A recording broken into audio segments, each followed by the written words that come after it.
One of the questions that I am regularly asked when I'm speaking with people in financial difficulty is, how long does the debt enforcement process take? How long do I have when there's debts that need to be paid? Today I've invited Kieran here to give us a bit of a background and chat about the debt enforcement process leading up to the inevitability of formal appointments of either a liquidator or bankruptcy.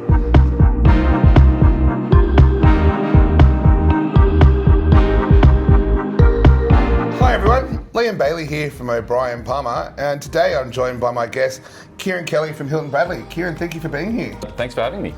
So Kieran, tell us a little bit about yourself. I'm a director of Hilton Bradley Lawyers. We're a law firm that specialises in debt collection and also insolvency law, so we have a lot of crossover that makes us relevant to Liam's world. So in interest of full disclosure, I am, as a liquidator, a person who is occasionally appointed by Hilton Bradley as a liquidator on files, and the liquidation process is the next step in the debt enforcement process for some of Kieran's clients who are looking to recover money from insolvent companies on the debts that they're owed. As I said, Kieran, when I am speaking with people who are contemplating bankruptcy because they have unpaid debts, or there might be the need to take a formal insolvency appointment because their business is debt affected, I'm always being asked, I've just got this first letter, or I may not even have received a first letter from a lawyer demanding payment.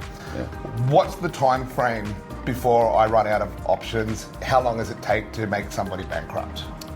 Well, to make someone bankrupt, there's a distinction between bankruptcy and corporate insolvency, if I can put it that way, in that for an individual to be made bankrupt, there's a couple of additional steps. The first step is, after a demand has presumably been served, is you will need to prepare and serve a statement of claim on the individual typically, which will be in a state court. The recipient of the statement of claim will then have 28 days to file a defence in response to the statement of claim, unless they make a request for particulars or something like that, so we can assume it's 28 days.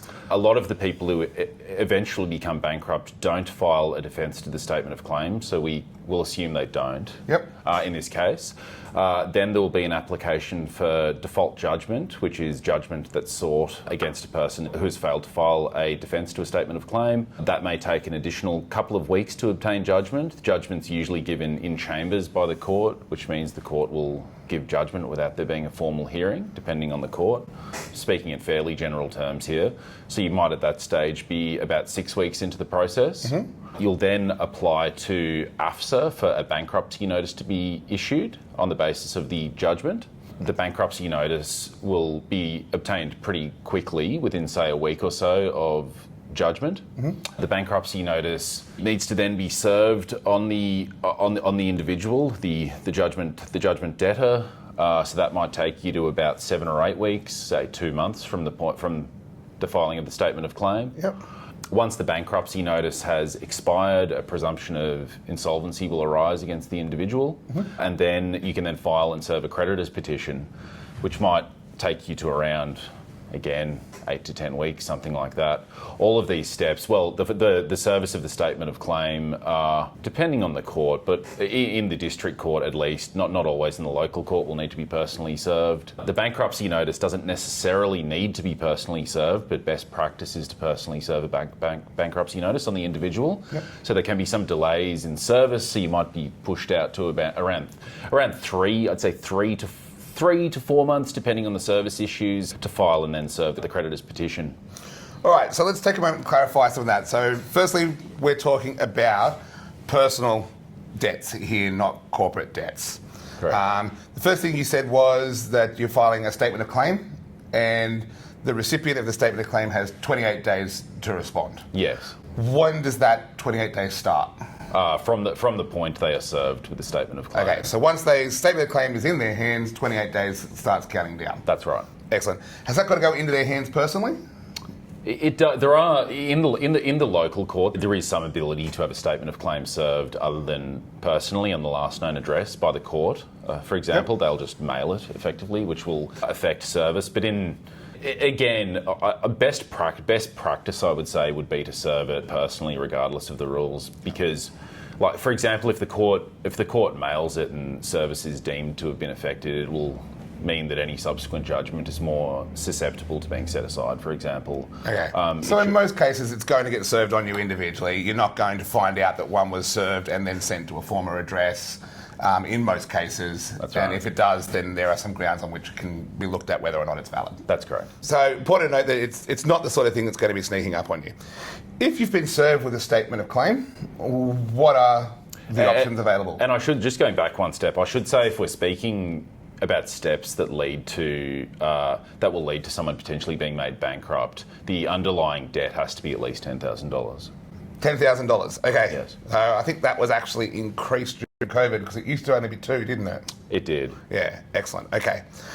Now, a person's been served with a statement of claim. What are their options? Well, if a person who's served with the statement of claim, the primary option, if they want to oppose the judgment that is sought through the statement of claim, is to file a defence. Okay. So you've got to file a defence within 28 days of receiving a statement of claim. Yes. You could just pay the debt. You could just pay the debt. Yep. And if you don't do anything, at the end of the 28 days, the party that has served the statement of claim is entitled to seek a judgment debt. A default judgment. A default judgment debt. So the default judgment debt, for anyone who's not familiar with the process, is a declaration of the court that you do in fact owe that debt. You have had an opportunity to respond to it, to defend it, to repay it. You haven't done it. The court now says, yes, in fact, you are deemed to owe that debt. Yes, and there's then a judgment in favour of the creditor that can be enforced using either the court's processes or through serving a bankruptcy notice, for example. No worries. So once the bankruptcy notice has been served, that's another one that in most cases will be served on the individual, not some... We would always seek to have it personally served on the individual, but again, the rules do allow you to serve it in, for example, the last known address of the person. Okay. But best practice is to serve it personally on the individual. I know that in a lot of cases where someone has been dodging or avoiding service of either a statement of claim or a bankruptcy notice, an application has been put onto the court to get deemed service so that a person can't continue to frustrate a debt enforcement process. Yeah. But I would say that most of the bankruptcies that I'm appointed to by court order have involved personal service. Yes, because the concept, particularly because the consequences of not complying with the bankruptcy notice are so serious. Yeah, that's right. The court will prefer, I think it's fair to say, for the bankruptcy notice to have been personally served. Yeah. So once a bankruptcy notice has been served, and this is a bit different to corporate, which we'll talk about in a moment, a person that's been served with a bankruptcy notice is entitled to still make their own appointment of their own trustee or avail themselves of one of the other options for a personal insolvency agreement or power debt agreement up until such times as the court determines the person to be bankrupt. However, in practical terms, because a voluntary appointment needs to be presented to AFSA and a certificate of appointment issued, it's really a couple of days before a hearing in which someone will be made bankrupt is the last opportunity to appoint your own person. How is that different than in the corporate world? Well, corporate insolvency by way of court order, if I can put it that way, because there's a number of ways, as there is in bankruptcy, that a corporation can be wound up or a liquidator can be appointed to a corporation.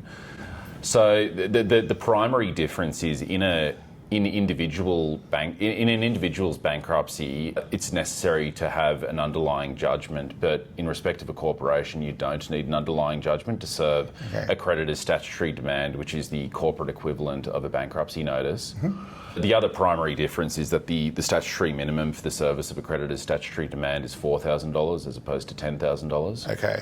So in respect of a corporation, if you or your company has a debt owing to it that's at least $4,000 and that isn't in dispute, you can serve what's called a creditor's statutory demand on the company, which is usually effected by way of the statutory demand being served on the registered office of the company, which is permitted by Section 109X of the Corporations Act, which would normally be effected by way of registered post. So there's proof that it was served on the corporation's registered office on a particular day at a particular time.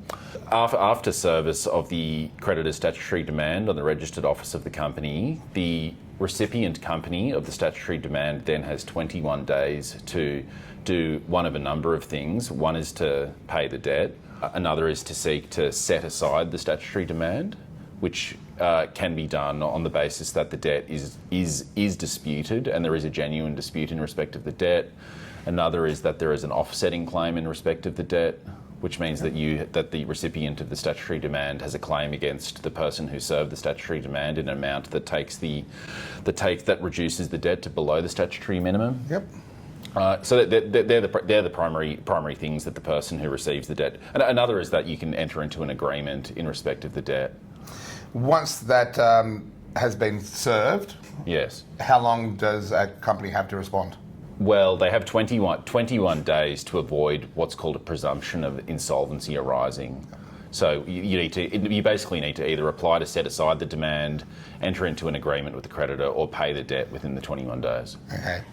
We assume that nothing has happened now. The presumption of insolvency has arisen because it's not been responded to. The next step is? A presumption of insolvency arises, which then permits the creditor to apply to the Supreme or Federal Court to wind the company up. Okay. Going back a step, one other option available to you during the 21 days is to appoint your own liquidator to the company.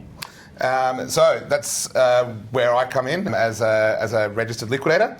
So if the court so determines and I've provided my consent, the court would order that I be appointed as liquidator of the company to step in and manage the affairs of the company through the winding up process. As Kieran said, if there's been a stat demand filed on the company, you have at that point the option of appointing your own liquidator. Once the winding up application has been filed, you can no longer appoint your own liquidator voluntarily. The options that are available to you at that point are either to let the company be wound up and the court-appointed liquidator to come in and take over, or you could appoint a voluntary administrator or small business restructuring practitioner. Those processes, if they are genuinely implemented, should bring about an adjournment of the winding up proceedings, although you may have to satisfy the court, if a petitioning creditor is opposed, that it is appropriate and the right thing to do and capable of resulting in a better outcome. But you can't still just appoint your own liquidator at that point, so the time's run out. Yeah. Look, I know that is really useful information for everyone, and it's the basis of almost every single conversation that I have with a director of a company who is potentially being wound up, or a person who's potentially about to be made bankrupt. What are some of the more bizarre or interesting type circumstances that you've encountered in pursuing the wind-up of companies or the bankruptcy of individuals? One thing that's come across our desks more recently is the influx of sovereign citizens in a lot of these disputes. So can you tell everyone what the basis of what is the sovereign citizen dispute? Well, sovereign citizens, without getting into the detail of it, think that they aren't required to comply with the laws of the land effectively, and they have their own set of rules that they think governs the behaviour of people within our society, and that the courts don't have jurisdiction to make orders in respect of them, that kind of thing. It's commonly because they've attempted to or believe that they have the right to declare themselves non-citizens of Australia and they're therefore not bound by Australian law? Yes. Yeah. The promissory note is a common tool that they implement where they'll sign on the back of a napkin a promissory note for hundreds of thousands of dollars and assert that the handing over of that to a creditor will satisfy a debt. A sovereign citizen recently at a rural cafe swore an affidavit that no one from our firm attended the cafe at a particular time when he stood up on a table in the cafe and asserted that he was there to hand over the promissory note. Mm-hmm. That kind of thing. Yeah, I've certainly seen one company director who had said that he had issued a response to a statutory demand that said that I will be at a particular place at a particular time to offer payment, and if the debtor doesn't show up at that particular time, they've abrogated their rights to collect the debt, and then mounted a defence on those grounds. So, you get some pretty ridiculous type stuff that unfortunately can frustrate the process because the court has to deal with them. But by and large, it's a fairly smooth process. It is, and one distinction between typical liquidation and winding up proceedings is the court does move them along quickly and tries to deal with it as should deal with it as quickly as possible. Now, I have had on numerous occasions lawyers tell me about the complications of how self-represented litigants can frustrate or slow down this process. Have you had some cases of that, and can you tell us a little bit about why that can be a delay tactic? Well, yeah, particularly in respect to individual debtors, there'll be an underlying judgment which they can seek to appeal on a number of occasions. We have one at the moment where we've received judgment. The judgment was applied to be set aside, failed, the judgment was upheld. That person has now filed, a self-represented person has filed an appeal in the Supreme Court of the decision to not set aside the judgment. That's in court this morning, actually, which has the bankruptcy proceedings running alongside it because of the delays in the appeals process of this self-represented person. It's stringing things out and causing everyone to incur a lot of costs that shouldn't be incurred.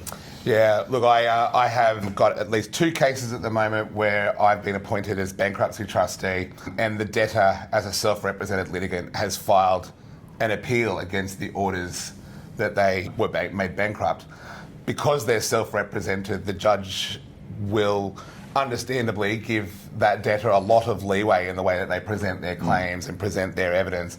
And in both of these cases, more than 2 years after I'm appointed, the bankruptcy hasn't effectively started because they've yet to hear the appeal because of delays caused by self-represented litigants. But there's not really much, which is often not in their own interests, because usually it's not. It'll just delay the bankruptcy being finalised. Yeah. I've heard some horror stories of bankruptcies where there would have been a surplus returned to the bankrupt, but through them adopting a certain course of action, it's just taken money out of their own pocket effectively. I've absolutely been involved in one of those. A case must have been about 14 years ago now, where a woman had owed some money to a contractor that had been doing gardening work and landscaping, and she didn't pay, and so they actually came back and dumped all this dirt back on her property. Right. And while she then continued to argue that, you know, she wasn't bankrupt and that these people had abrogated their debt by returning all the removed dirt, the legal proceedings blew out from an original debt of $40,000 to $260,000. And she ended up bankrupt by virtue of unpaid legal fees as opposed to the original debt. So, people trying to stave off the inevitable. Off time is like trying to hold back the tide. Yeah, no, 100%. So, Kieran, a big part of your practice is debt recovery and assisting people who are owed money. Yeah. And so, if there's anybody out here that's watching this and finds themselves in that situation, why should they come have a chat with you? We do a lot of corporate and individual debt recovery. One thing that distinguishes us in respect of the corporate debt recovery, so if you have a debt more than $4,000, we'll do it all on a speculative basis, which means that we'll only get paid if the client gets paid. Okay. We also cover all of the disbursements. So if we serve a statutory demand and then commence winding up proceedings, we cover all the costs associated with that. If the debt's paid during the 21-day period, we'll charge a fairly nominal fee. If it goes to court, we'll seek that the costs are paid by the debtor, not by the client. So it's a bit of a free kick, really, in terms of collecting debts. All right. Well, look, for anyone who is interested in getting in contact with Kieran, Kieran's details will be at the bottom of the video. Kieran, thank you so much for coming along today. It's been really interesting, and I know that the people that have been asking that questions of me all the time will find that incredibly interesting and useful. So thanks for coming along. Thanks for having me. Cheers. Thanks, Liam.